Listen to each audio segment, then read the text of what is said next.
శ్రీ గణేశాయ నమః. శ్రీ గురు దత్తాత్రేయ నమః. ఈరోజు మనం ఈ వీడియోలో శ్రీ క్రోధినామ సంవత్సరం, ఈ క్రోధినామ సంవత్సరం ఉగాది రాశి ఫలాల్లో తులారాశి వారికి ఎలా ఉందో తెలుసుకుందాం. తులారాశి చిత్త 3-4 పాదాలు, స్వాతి 1-4 పాదాలు, విశాఖ 1-2-3 పాదాలు తులారాశిలోకి వస్తాయమ్మా. ఈ రాశి వారికి ఆదాయం 2, వ్యయం 8, రాజపూజ్యం 1, అవమానం 5. ఈ రాశి స్త్రీ పురుషులకి క్రోధినామ సంవత్సరం బాగుందమ్మా. గత సంవత్సరం కంటే యోగదాయకం ఉందని చెప్పుకోవచ్చు. గత సంవత్సరంలో చాలా సమస్యలు ఎదుర్కొన్నారు మీరు, అన్ని రకాలుగా మానసికంగా, శారీరకంగా చాలా సమస్యలు ఎదుర్కొన్నారు. కానీ ఈ సంవత్సరం మీకు బాగుందండి. ఏం కంగారు లేదు, ఏం భయపడద్దు. ఈ తులారాశి వారు ఈ ఉగాది నుంచి ఉగాది వరకు కూడా ఏం కంగారు పడద్దు. ఈ క్రోధినామ సంవత్సరం మీకు బాగుంది, అన్ని రకాలుగా అన్ని విధాల యోగదాయకంగా ఉంది. గతంలో దంపతుల మధ్య ప్రేమ అనురాగాలు ఉంటాయి.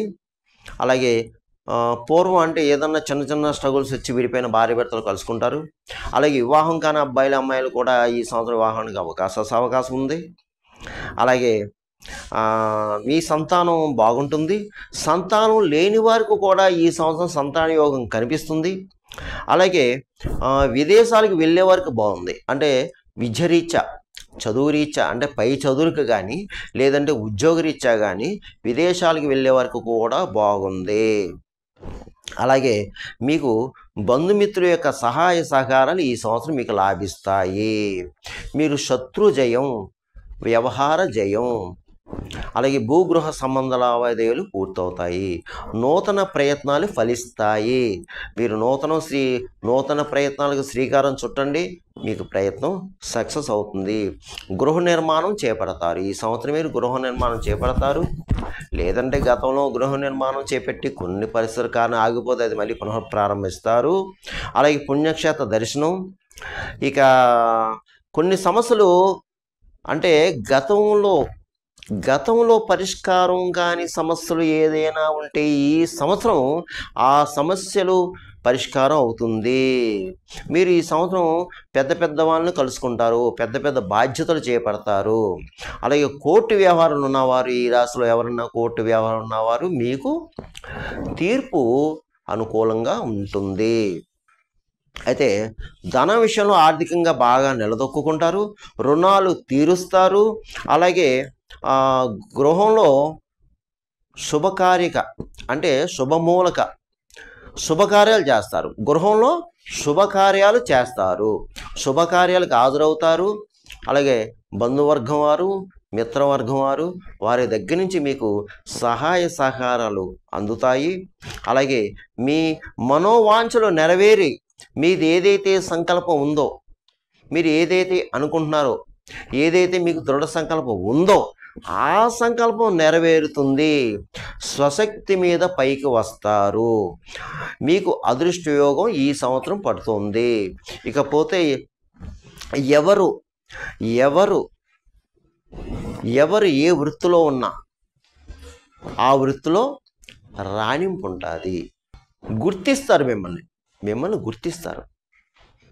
కష్టపడతారు, అంచెలంచెలుగా పైకి ఎదుగుతారు.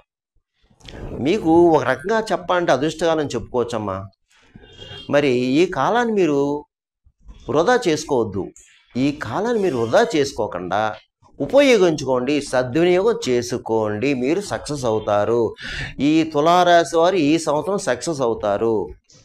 ఇకపోతే మీరు ప్రయాణంలో జాగ్రత్త, ధన విషయంలో జాగ్రత్త, అనవసరంగా దేని మీద పెట్టవద్దు. కొన్ని విషయాల్లో అనుభవం సలహా తీసుకోండి. ఆరోగ్య విషయంలో జాగ్రత్త. అలాగే కొత్త వాళ్ళని నమ్మొద్దు, సాక్ష్య సంతకం చేయొద్దు, అబద్ధపు సాక్ష్యం చెప్పవద్దు, హామీలు ఉండొద్దు. ఇక ఈ సంవత్సరం ఉద్యోగస్తులకి, కేంద్ర రాష్ట్ర ప్రభుత్వ సంస్థల్లో పనిచేయ వాళ్ళకి బాగుంది. ప్రమోషన్స్తో కొన్ని బదిలీలు ఉన్నాయి మీకు. అలాగే ఇంక్రిమెంట్లు వస్తాయి, మీ శాలరీస్ పెరుగుతాయి, పై అధికారుల మనల్ని పొందుతారు. అలాగే పర్మనెంట్ కాని వారికి పర్మనెంట్ అవుతుంది. ఉద్యోగం లేని వారు ప్రయత్నం చేసుకున్న ఉద్యోగం వస్తుంది. అలాగే ఉద్యోగరీత్యా ఇతర దేశం వెళ్ళే వరకు కూడా మంచి యోగాలు ఉన్నాయి, ప్రయత్నం చేసుకోండి. ఈ సంవత్సరం మీరు గృహ నిర్మాణం చేపడతారు, శుభకార్యాలు చేస్తారు. ఇక రాజకీయ నాయకులు, ఈ సంవత్సరం రాజకీయ నాయకులకి చాలా మహోన్నత కాలంగా ఉందండి. ప్రజల్లో మంచి ఆదరణ, పేరు ప్రఖ్యాతులు పొందుతారు. అలాగే ఎన్నికల్లో పోటీ చేస్తే మీరు చక్కగా విజయం పొందుతారు. ఏదో ఒక పదవి రావటం మాత్రం ఖాయం. ఇక గ్రామాల్లో మంచి కార్యక్రమాలు చేస్తారు. అలాగే గుర్తింపు ఉంటుంది మీకు. అలాగే మిమ్మల్ని ప్రజలు బాగా గుర్తిస్తారు. కాకపోతే ఏంటంటే మీకు ఈ నరఘోష ఎక్కువ ఉంటుంది మీకు. అలాగే ఆర్థికంగా కాస్త ఇబ్బంది ఉంటుంది. అంటే ధనం మంచినీళ్ళ ఖర్చు అవుతుందండి. కొన్ని సందర్భాల్లో ఏదైనా ఆస్తులు అమ్మవలసిన పరిస్థితులు కూడా కనిపిస్తున్నాయి. మీకు నరఘోష ఎక్కువ ఉంది. మీకు తెలియని శత్రువులు ఎక్కువ ఉంటారు. తస్మాత్ జాగ్రత్త, మీరు జాగ్రత్తగా ఉండండి. ఇక కళారంగం వారు, సినిమా టీవీ రంగం వారు, దర్శక నిర్మాత నటీనట వర్గం వారు, గాయని గాయకులు, ఇతర సాంకేతిక నిపుణులు అందరికీ కూడా మీకు ఈ సంవత్సరం బాగుందండి. మంచి మంచి సువర్ణ అవకాశాలు వస్తాయి మీకు. అలాగే ఈ ఫీల్డ్కు కొత్తగా వచ్చిన వారికి కూడా బాగుంది. స్థిరపడతారు, రుణాలు తీరుస్తారు, శుభకార్యాలు చేస్తారు, గృహయోగం ఉంది. అలాగే ప్రభుత్వ పరంగా, ప్రైవేట్ పరంగా అవార్డులు వస్తాయి. కానీ మీరు కష్టపడండి. ఈ సంవత్సరం ఈ కళా రంగంలో ఉన్నవారు కష్టపడితే మీకు చాలా బాగుంది. మంచి యోగాలు ఉన్నాయి, అద్భుత యోగాలు ఉన్నాయి. మీరు సక్సెస్ అవుతారు, మెయిన్ సక్సెస్ అవుతారు. ఇక వ్యాపారస్తులు, ఈ సంవత్సరం చిన్న వ్యాపారస్తుల దగ్గర నుంచి పెద్ద వ్యాపారస్తుల వరకు కూడా బాగుందండి. అలాగే జాయింట్ వ్యాపారస్తులు బాగుంది. అలాగే కొత్తగా వ్యాపారం పెట్టుకోవచ్చు. హోల్సేల్, రిటైల్ వ్యాపారస్తులకి, అలాగే బిల్డింగ్ మెటీరియల్, ఇసుక, సిమెంటు, కాంక్రీటు, అలాగే బిల్డర్స్కి, కాంట్రాక్టర్స్కి, అలాగే రియల్ ఎస్టేట్ రంగం వారికి, షేర్ మార్కెట్ వారికి, అలాగే జాయింట్ వ్యాపారస్తులకి, అందరికీ బాగుంది ఈ సంవత్సరం. అలాగే విద్యార్థుల విషయం వచ్చేటికి, విద్యార్థులు ఈ సంవత్సరం మీకు కొంచెం కష్టపడాలి.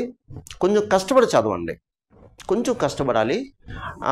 తర్వాత ఇతర వ్యాపకాలు ఏం పెట్టుకోవద్దు. మీరు పరీక్షలు రాస్తే మాత్రం తప్పకుండా మంచి మార్కులతో పాస్ అవుతారు. ఇకపోతే ఎంట్రన్స్, బీఈడి, పాలిటెక్నిక్, ఈసెట్, లా, ఇలా ఎంట్రన్స్ ఎగ్జామ్స్ రాస్తే తప్పకుండా మీకు మంచి ర్యాంకులు వచ్చి మీరు కోరుకున్న కాలేజీ సీట్లు పొందుతారు. క్రీడాకారులకు బాగుంది. అయితే విద్యార్థులు మాత్రం లక్ష్మీ గణపతి ఆరాధన, సరస్వదేవి పూజ, అలాగే హయగ్రీవ స్తోత్రం, ఈ 3 పాటించడం సరిపోతుంది. ఇక వ్యవసాయదారులు ఈ సంవత్సరం 2 పంటలు ఫలిస్తాయి, మంచి దిగుబడి, అలాగే మీరు ఆశించిన దానికంటే మంచి లాభాలు పొందుతారు. గృహ నిర్మాణం చేపడతారు, రుణాలు తీరుస్తారు, శుభకార్యాలు చేస్తారు. అలాగే చేపలు, రేలు, చెరువు వారికి కూడా బాగుందండి, మంచి లాభాలు వస్తాయి మీకు. అలాగే పౌల్ట్రీ రంగంలో ఉన్న వారికి కూడా బాగుంది. అయితే మీకు ఎటొచ్చినా ఈ సంవత్సరం మీకు హెల్త్ విషయంలో జాగ్రత్తగా ఉండండి, ఆరోగ్య విషయంలో జాగ్రత్త. మీకు నరఘోష ఉంది, మీకు తెలియని శత్రువులు ఉంటారు. ప్రయాణ విషయంలో జాగ్రత్త. ఎవరికి హామీలు ఇవ్వద్దు, ఇబ్బంది ఫాలో అవుతారు. ఇక ఈ సంవత్సరం ఇది ఉగాది రాశి ఫలాలు. అయితే ఇది కొంతమంది జరగచ్చు, కొంతమంది జరగకపోవచ్చు. అందువల్ల మీ జన్మజాతకం కూడా ఈ సంవత్సరం ఒకసారి చెక్ చేయించుకోండి. మీ జన్మజాతకం కూడా ఒకసారి పరిశీలించుకుని, నేను ఇప్పుడు చెప్పే పరిహారాలు, ఆ జన్మజాతకంలో జరిగే దశ, అంతర్దశ వచ్చే పరిస్థితి ఏంటనేది, ఆ పరిహారాలు ఇవి 2 చేసుకుని మీకు ఈ సంవత్సరం అంతా యోగిస్తుందండి. మీకు ఒకవేళ నా అపాయింట్మెంట్ కావాలంటే కింద నెంబర్ ఉంది, ఆఫీస్కి ఫోన్ చేయండి, నెంబర్ తీసుకోండి, అపాయింట్మెంట్ తీసుకోండి, మీకు సలహాలు, సూచనలు ఇవ్వడం జరుగుతుంది. ఇకపోతే ఈ సంవత్సరం మీరు శివారాధన ఎక్కువ చేయాలి, శివాలయాల అభిషేకాలు చేయించుకోవాలి, శివక్షేత్రాలు దర్శనం చేసుకోవాలి, శివుడి యొక్క పుణ్యక్షేత్రాలు వెళ్ళాలి, పుణ్యనది స్నానం చేయాలి. అలాగే ప్రతి నెల మాస శివరాత్రి, అమావాస్య ముందు వచ్చే మాస శివరాత్రి శివాలయంలో అభిషేకం చేయించుకోవాలి, అయ్యగారికి స్వయం పాకం దానం చేయాలి, అమ్మవారికి కుంకుమ చేయించుకోవాలి. అలాగే మీరు ప్రతిరోజు కూడా కాలభైరవ అష్టమి చదువుకోవాలి. కాలభైరవ అష్టకం ఉంటుంది, ఆ కాలభైరవ అష్టకం చదువుకోండి. అలాగే మీరు ఒకసారి విజయవాడ కనకదుర్గాదేవి దర్శనం చేసుకోండి. ఒకవేళ విజయవాడ కనకదుర్గాదేవి లేకపోతే మీ ఇష్టం, అమ్మవారి దేవాలయాలు పుణ్యక్షేత్రాలు ఏ క్షేత్రాన్ని సరే దర్శించుకోండి. కంచి కామాక్షి, మధుర మీనాక్షి, అలాగే మా పిఠాపురం పురోహితగాదేవి, ఇలా శక్తిపీఠాలు ఏదైనా సరే అమ్మవారి దేవాలయాలు పుణ్యక్షేత్రాలు దర్శించుకోండి. ఇకపోతే మీకు ఈ సంవత్సరం ఒకసారి మీరు మీ ఇంట్లో సత్యనారాయణ స్వామి వ్రతం చేయించుకోండి. అయ్యగారిని పిలిచి చక్కగా సత్యనారాయణ స్వామి వ్రతం చేయించుకొని నలుగురికి భోజనం పెట్టండి. ఆ స్వామి వ్రతం చేసిన అయ్యగారికి దక్షిణ తాంబూలం ఇచ్చి సత్కరించండి. ఇకపోతే ఈ సంవత్సరం మీకు లక్కీ నెంబర్ 6వ నెంబర్. లక్కీ నెంబర్ 6వ నెంబర్. ఇక మీకు లక్కీ కలర్స్, కలిసి వచ్చే రంగులు లైట్ కలర్స్, లైట్ గులాబీ, లైట్ క్రీము, లైట్ నారింజ, వైట్ కలర్, బంగారపు రంగు, ఇవి మీకు కలిసి వస్తాయి. అందువలన ఈ తులారాశి వారు నేను చెప్పిన పరిహారాలు చేసుకుంటే ఈ సంవత్సరం అంతా మీకు యోగిస్తుంది, మంచిగా బాగుంటుంది.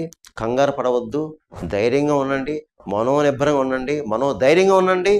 మీ అందరికీ కూడా ఉగాది శుభాకాంక్షలు. మంచి జరుగుతుంది. సర్వేజన సుఖినో భవంతు, శుభం భవతు.